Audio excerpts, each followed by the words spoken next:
When I started learning more about Mormonism, one of the first things that caught my interest was their discussion of the Book of Abraham. How can I have diligently been studying early Christianity and the formation of Judaism for years and never heard of a book written by the most key figure to whom God first revealed himself and guided us to monotheism? Obviously, I had to learn more. Researching is what I do best. This time, once again, my main source is the LDS website. This story begins in 1835 when a traveling salesman arrived in Kirkland, Ohio, which was the current home of Joseph Smith and his followers.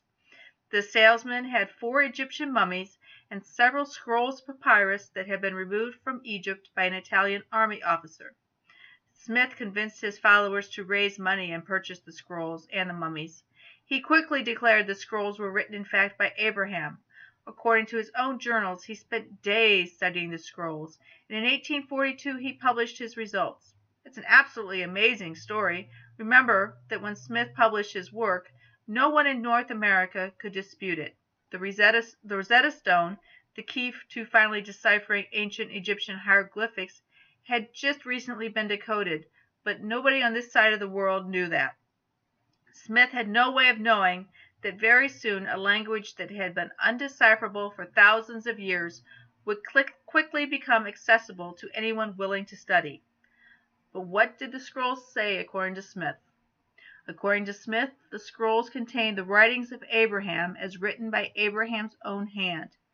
These writings detailed his time in Egypt and contained another creation story. But, according to the Egyptology experts, the scrolls are a standard funerary text for a priest and do not mention Abraham.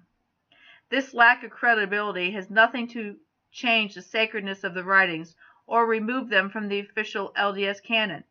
Instead, the LDS have revised their definition of what Joseph Smith meant when he said he translated the scrolls.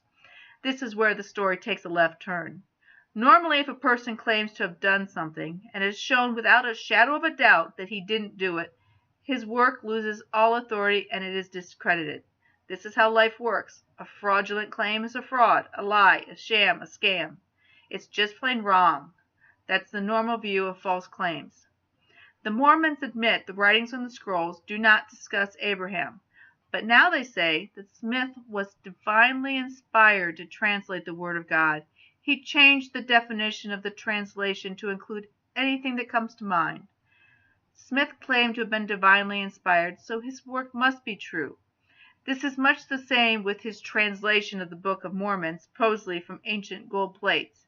It's documented by the LDS that Smith dictated his translation by putting a stone in a hat and covering his face with the hat.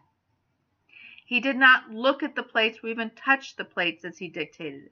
Of course, no one can prove his translation was right or wrong because he had to return the plates.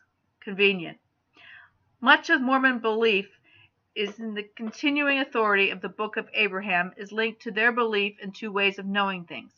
We can know things are true by seeing them with our eyes, or by closing our eyes and imagining them to be true. This make-believe, make-it-real belief is closely tied to the gold plates also. No one aside from Smith saw the gold plates with their physical eyes. The witnesses all saw the gold plates with their spiritual eye.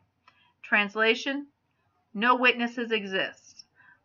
More on that in another post, as I need to research it further to understand how otherwise intelligent people can believe this. There are countless references on the internet, but I've tried to stick to the most unbiased critics and the LDS's own stance. Nothing more is needed to show the false nature of this document. I used Brigham Young University, LDS Frequently Asked Questions, the Mormons in Transition at the Institute for Religious Research, Cold Case Christianity, How the Book of Abraham Exposes False Nature of Mormonism, and the LDS website itself.